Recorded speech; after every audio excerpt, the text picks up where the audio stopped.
Thank you. We'll get going. So once again, thank you for joining us this afternoon.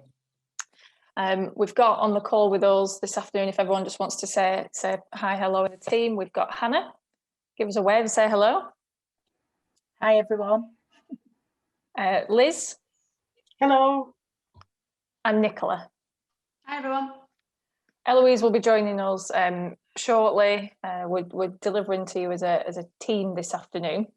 So here's a little bit of a run through of what we will be talking about this afternoon. Like Liz said before, we are actually going to have a few breakout rooms this afternoon so that you're not just sat listening to us talk. And in the last two CPD sessions that we've had, you've had lots of input from providers, and we just kind of thought we wanted to do something a little bit different and give you an opportunity to talk and share practice. So if I can ask everyone to keep the mics on mute for the majority of the time until we're into breakout rooms. Make sure you've got a cup of tea, coffee, some biscuits as well. And please feel free to drop any questions or any points that you want to share in the chat throughout. So, as a Careers Hub team, we've been looking at models of creating and thinking about how we can. It's moved on already. Didn't mean to do that. First technical hitch of the afternoon. Trying to think of a model that best describes how we can move from different stages up to a stable careers programme. So we kind of came up with this pyramid model with some important strands that run through. So there are four main layers, and your stable careers programme is right at the top. That's your everything, your main goal. So every careers programme that will look different. So each one of your careers programme will look very, very different, but hopefully it still will be a stable careers programme. So there are lots of things that you can keep doing to keep it moving. And we tried to bring it down to three major things that we thought were tangible actions that we can all think about, talk about, and go away and do something about. So we are going to tackle each one of these layers in a breakout room. We're going to set some questions, and hopefully you're going to have time to digest those questions, think about your answers, share your answers, and also take on board lots of fantastic best practice from other colleagues that are on the call this afternoon.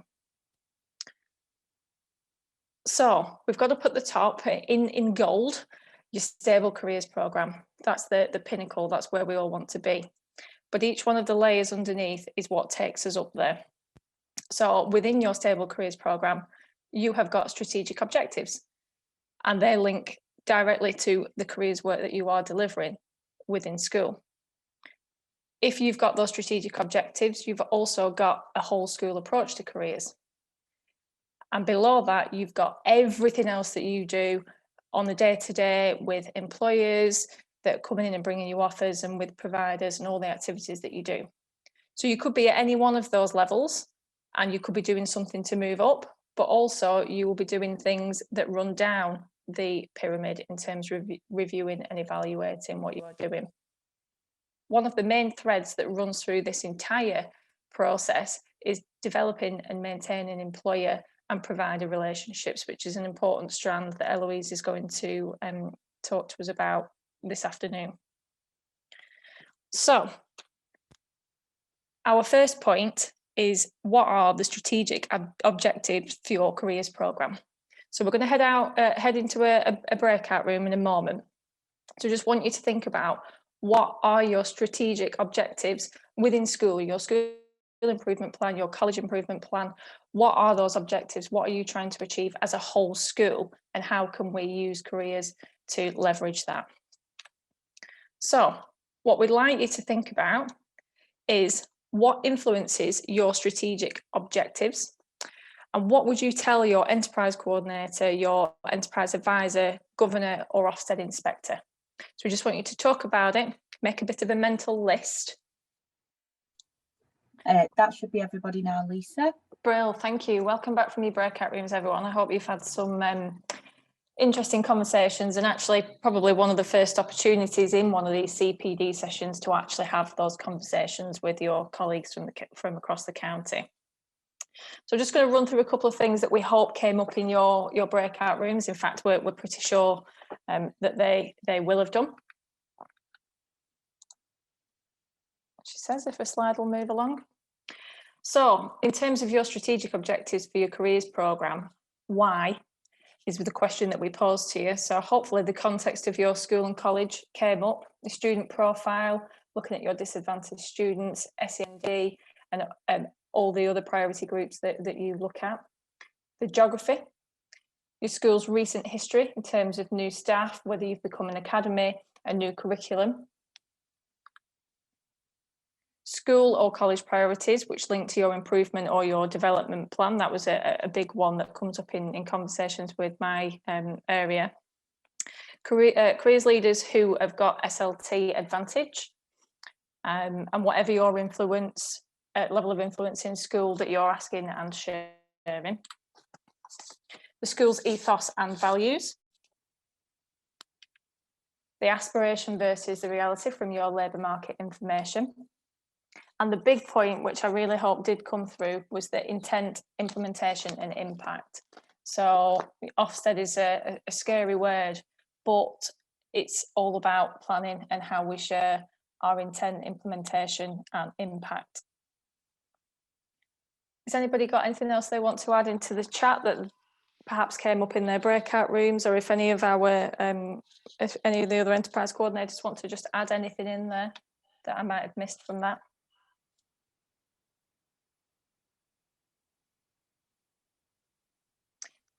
Stunned silence. Okay, I'm going to, well, in fact, Nicola, do you want me to continue sharing my screen, or would you like to take over? You can do it if you want and do mine next, if that's easier. Absolutely. So I'm going to talk about how we get a whole school approach to careers, and I know especially for some of my schools and colleges that are on, it's a bit like a broken record, this for my meetings recently, in terms of how are we going to get a whole school approach to careers, because we talk about working with careers leaders, who we predominantly work with, or careers advisors, but how do we actually get other people within your settings involved in this? So it's looking at a breakout session again, I believe, in terms of getting them voices through. And I know we've had some really good discussions, but things like who's the careers champions in your school? I know I've done quite a bit of CPD, well, pre-COVID in schools, and it's always, everybody knows the head of maths or the head of science, but nobody actually knows the careers lead maybe, or who's responsible for careers in that setting. So they're the discussions we're going to have in our next breakout room. Okay, that should be everybody back. Fantastic. Back over to you, Nicola. Sorry, I was muted. So some feedback from the group was really interesting then, and quite common themes that have come through, I think, as always. But yeah, thanks, Lisa. So we obviously discussed, Fulvius has a good example about having them, the Gatsby team in his school is called, in terms of that careers champions. So that was a really interesting discussion. But things like making use of STEM ambassadors, so we did touch on this. And it's making use of it throughout them curriculum areas. So we do find that STEM ambassadors tend to be used in science. That's the most obvious one. So if we're doing audits in schools, it's very much STEM ambassadors. Oh yeah, the science department have them in, which is great. But it's about using the STEM ambassadors throughout that curriculum, isn't it? And maybe if your science teachers are really good at that, they're getting them to be advocates for the STEM ambassadors and doing that peer-to-peer support with other curriculum areas. Pair up subject areas doing well. So as we've just said, some areas do better than others, and that might be down to staff knowledge, confidence. We've talked a lot about that recently in terms of careers. Some of them might have even been in industry, so use your strengths within the team to share the best practice out. Do an audit of careers across your school. So there is a really simple document from CDI that I've been circulating, and I know a lot of us do, in terms of what they do in them curriculum areas, because there is a lot going on in curriculum, and I think it's just unearthing it, isn't it? Because I don't think there's any school that don't do anything within them curriculum areas. It's just kind of bringing that evidence to light, and again, if there's anything that wows you, it's sharing that across them curriculum areas and giving the others confidence to do it as well. So get people on your team. So we had a heavy discussion about this. So the careers leaders are the conductors of the career orchestra. So getting as many people involved and, you know, within curriculum or TAs, whoever it is that's got a willingness and a passion around this, get them involved. We did discuss about careers champions sometimes being challenging. So talking about getting staff to be careers champions can be challenging if they've got other responsibilities, which I'm sure you all have.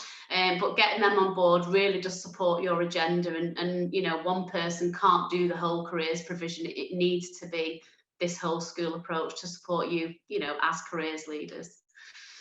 Grow your programme and gather pace. So use your school improvement plan to target areas and build capacity. So school improvement plan has been a massive part of discussions over the past year in these planning meetings. So it's just making sure that everything you're doing in your schools, colleges and other settings are really aligned to them school improvement plan. And again, it's getting that wider buy-in and making sure that, you know, careers is a vehicle for other things within school. It's not just an add-on, you know, it's a golden thread throughout that. Thanks, Lisa.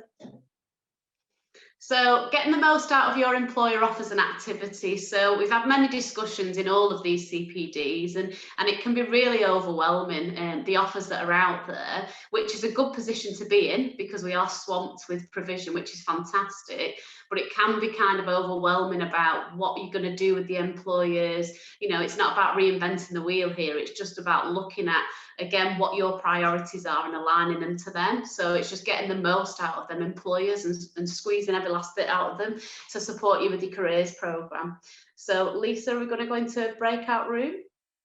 So the question for this one, to follow on what we've been saying, is think of a recent careers activity, and I've already seen some within my schools that we can use for this, and share your learning outcomes from it. So as we referred to earlier, what are the careers activities that you've done and how was them aligned to your, you know, what were the learning outcomes? What's the so what for them? So if you share that in the next breakout session and give some examples, that'll be really useful to share out in the groups. Thanks, Lisa.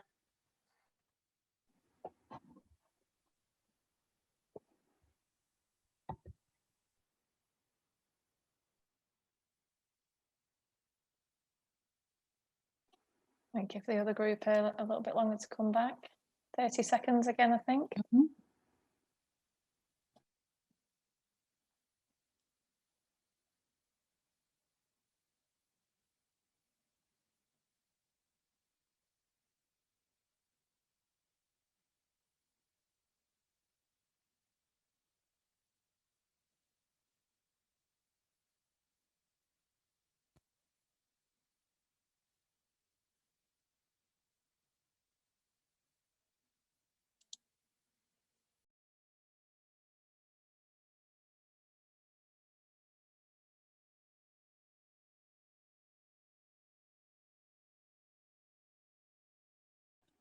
That should be everybody back. Brilliant, Nicola. If you're ready, do you want to finish off that breakout room? Yeah, I am ready. Yeah, it's really useful, that. I think it's, you know, the themes that have come out from today, we've all got similarities in terms of challenges and best practice that's happening in the schools. But in terms of them learning outcomes, Lisa, if you just want to move forward, some of the things were mentioned in our group, as I'm sure they were in the others. But it's getting the most out of them offers and making sure that they are aligned with, you know, if it's girls into construction, as we said earlier, whatever them learning outcomes are, but linking it to benchmarks and curriculum areas, and making sure that it's in line with that school improvement plan. Target cohorts, we've just had a discussion about that. So targeted young people, whether that be PP or SEM, whatever them targets look like, and making sure they get the best out of that activity, whether it be a follow-on for them young people or even a pre-activity if it's a certain set of students that you feel that that's needed. Personal development. List all the employers local and able to help. So one of my schools give an example of a local construction company that was supporting their schools. So it's really about making the best of the offer and squeezing every last drop out of these employers, really, in a positive way. And find out if it's a short or long-term offer. So when one of the schools mentioned construction earlier, there's a construction or a highways company even in my area of schools at the moment, and they've got a long-term offer because they're building a road in the area, and they're going to be around for quite a long while. So it's making sure that the schools get the best out of the offer, whether that's from recruitment pools for the young people, whether that's finding out about how this new road's going to impact the community and getting them involved in Dragon's Den activities, right down to developing a poster about the company if it's year 7 or 8. So it's just making sure that the employers, if they're around for a long time, you know, getting the best out of them and asking them what the existing offers are in schools. So they might have themselves, so Kia Highways are a national employer, they might have done some really good practice in, you know, down south in one of the schools down there. There's nothing wrong with asking them, you know, what things have they done in the past, what's worked well, but also what they think they can do. Because I think with this one, it's kind of no man's land, isn't it? It's about the employers thinking, well, do I offer something, or am I doing this because the school wants it? It's about meeting halfway and making sure that you're meeting your objectives in school, but also benefiting that employer, because ultimately, you know, we're closing the skills gaps, and that's what this is about. So, you know, there's nothing wrong with asking the employer what offers they've already got. Can you adapt them? So you might look at them and think, actually, we need to adapt that for our students, or, you know, that might not work because of the nature of our students. But, you know, a lot of the offers out there are flexible, and the employers are aware of what we're trying to do when we're working with them. So there's nothing wrong in kind of bartering an offer for your schools and making it bespoke for your students. There's some of the things that have come out in meetings, which I'm sure you all did in your breakout rooms just. But there's some of the things that have come out from getting the most out of your influence. So it's about making it right for both yourselves in education and them as well as employers.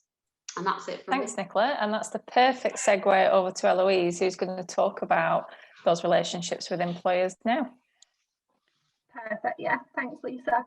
So obviously this afternoon you've discussed your longer term planning in terms of your strategic objectives, your medium term planning, who in the school is involved in careers and how do you utilise them, and then just now the actual activities that you have going on, how to get the best out of them. So the thing that weaves through all of that is the relationships with the employers that are delivering these careers activities for you, or even if they're not delivering it, who are a part of it and can mould the activities that take place in the school or college. So what we thought to do is just a few top tips on developing but also maintaining those employer relationships that you've already got. Number one, plan ahead. When you're asking employers, usually I've done it myself, you've got mock interviews coming up, you've got a careers fair coming up, and you have a bank of trusty employers that you know never really let you down and will always say yes. So when you're thinking at the beginning of the academic year what you've got going on, is it possible to put a calendar of events together? You may already do this, you may already provide it for employers. You might actually make a calendar of events, but for your own, for yourself, for the school. Can you share this with employers, or make a version that's suitable to send out to employers, a menu of what you've got going on? So rather than asks throughout the year, you know what's going on, they know what's going on in the school or the college, and they can say to you which ones they can be involved in and which ones they can't. So just that looking ahead for what you've got going on, and rather than making multiple asks, just make the one ask to them, because usually we'll find you'll get a better response. How to engage, number two, use what's in front of you. So you've got a whole range of probably different employers, different sectors within the school already.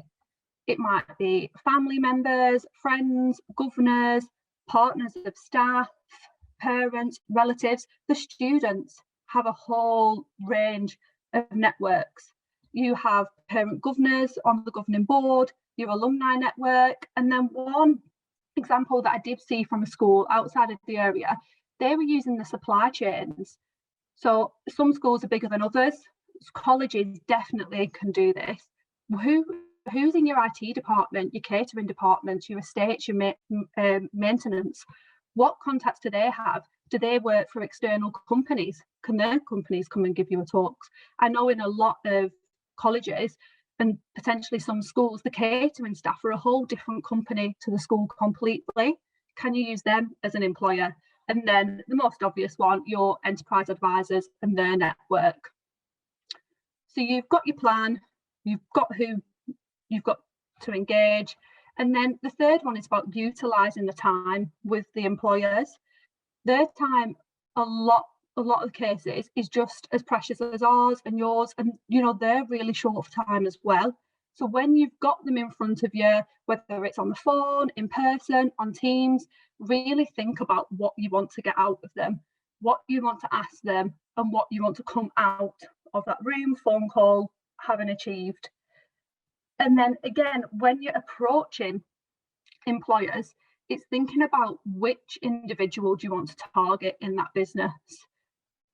But you're only going to know that if you have planned ahead for what you want to get out of that. So it's just about offering engagement options. If they're a small business, you know, really think about what resource or time they have. This has given us the perfect way to trial using virtual experiences. You know, there's been a lot of talk about sticking to a blended model in the future. If it is a small employer and they don't have a massive engagement team and they can't give up 2 members of staff to come out, can they dial in on a webinar even when the world's a little bit more normal? So it's just thinking about what you want to get out of those employers. And then it's the what next. So that's all the developing the relationships. The what next is the maintaining the relationships.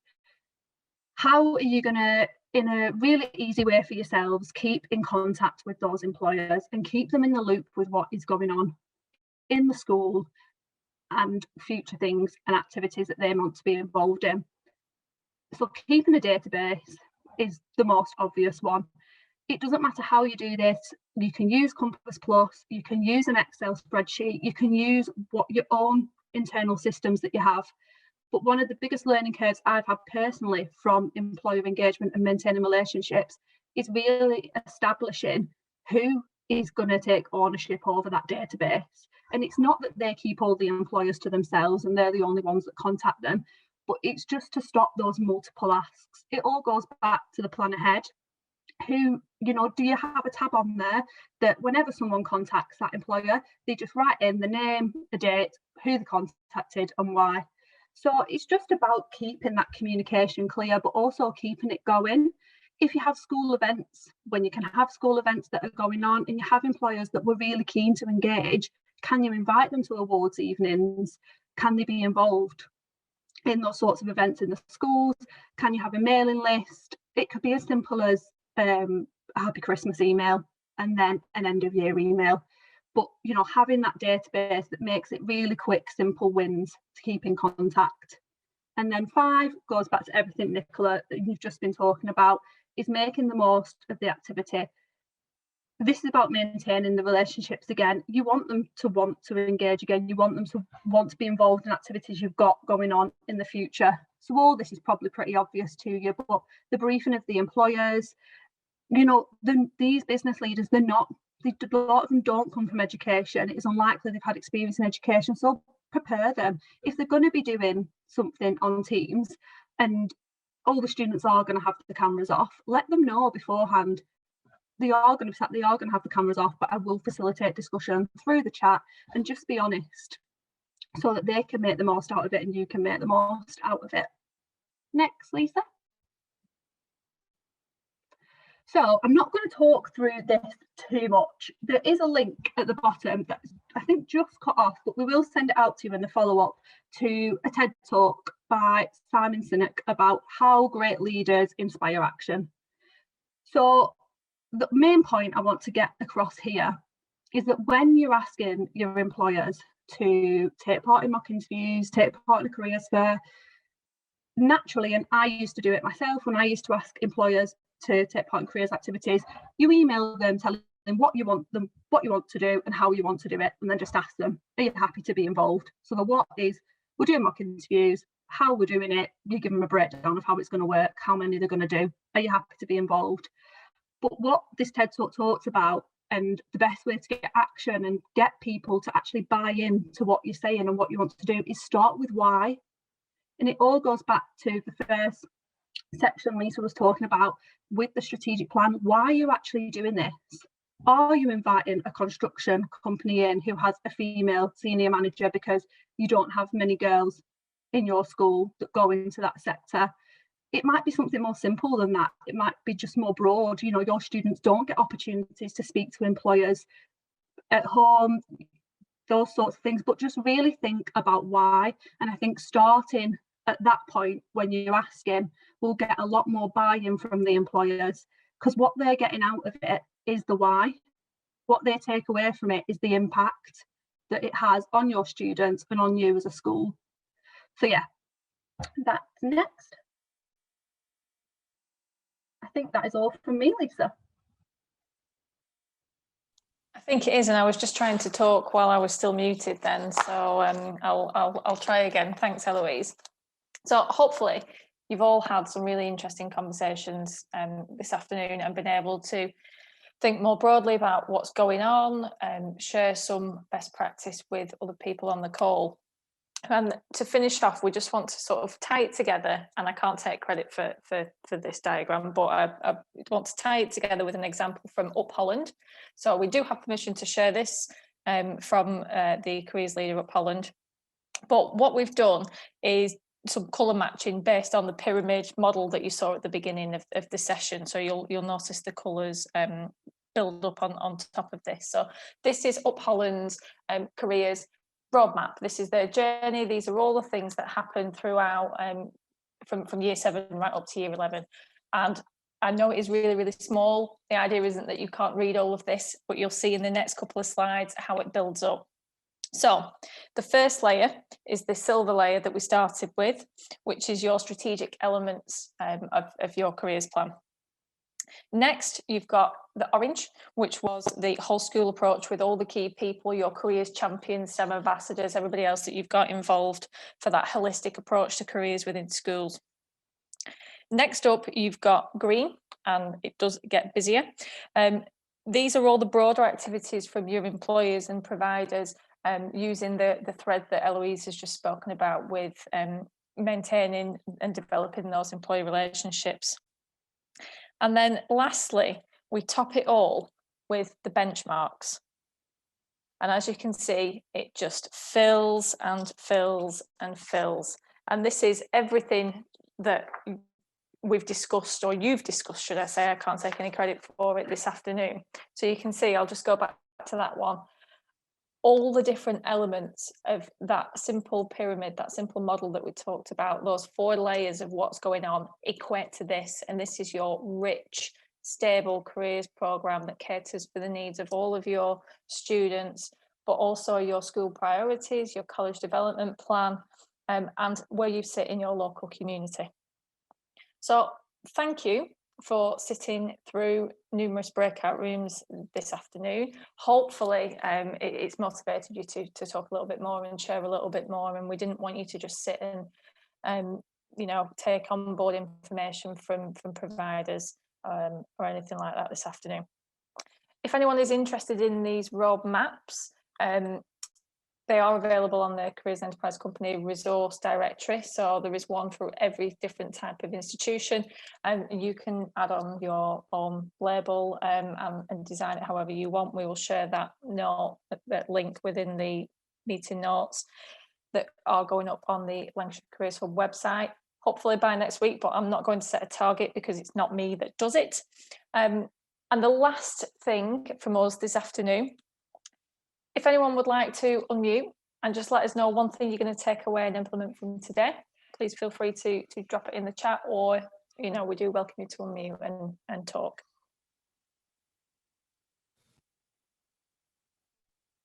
But again, there is no pressure. I think we need somebody to be brave. just one thing. Mariana, do you want to unmute and say it? No pressure. I know what it's like being on the receiving end of people who just sit and stare at their screen. Yeah, it's doable. You know, the fact that listening to other people and seeing it laid out step by step, breaks it down, and it makes it doable. Brilliant, thank you. Rebecca, what about your pinch with pride from Fulvius, who's just got in there? Fulvius, back off now. I'm going to be talking about our matching t-shirts now. What's been going on in these breakout rooms, eh? We're having the Gatsby t-shirts. All right. Yeah. I'm jumping on board with you. Yeah, I think it's a really great idea. Something like the Gatsby group, just to look at how it's the whole career, because I'm sure that there's that we're doing that we're aware of, we're monitoring. Our colleagues on this call as well, and she'll like the Gatsby idea as well. Oh Jesus! Fantastic. Go for it, please do. Right. So one thing we were just talking about was we want to take up Holland's little roadmap. Liz is going to work on that for us. But we were just talking about that engagement with businesses, and that's something that we've sort of like we've done in the past, but we haven't done recently, have we? No. And we've just saying that we're going to do a postcard with pictures of our students doing different jobs and actually just sending them out to all the businesses and say, like, contact us. If you need us. And That's an amazing idea. Yeah, it's really good. Rebecca, you're going to take that as well? If you're doing one for you, can you do one for me? Steal it, Becky. I've sent you my email address, Fulvius. You know. Brilliant, fantastic. It sounds like a really good idea, because we're both in the special education. Things are, you've got to sort of be a little bit more creative in your thinking about careers, in particular for our young people.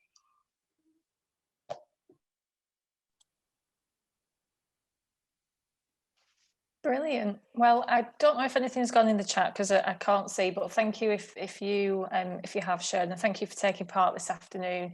It's been lovely to get everyone chatting and sharing ideas.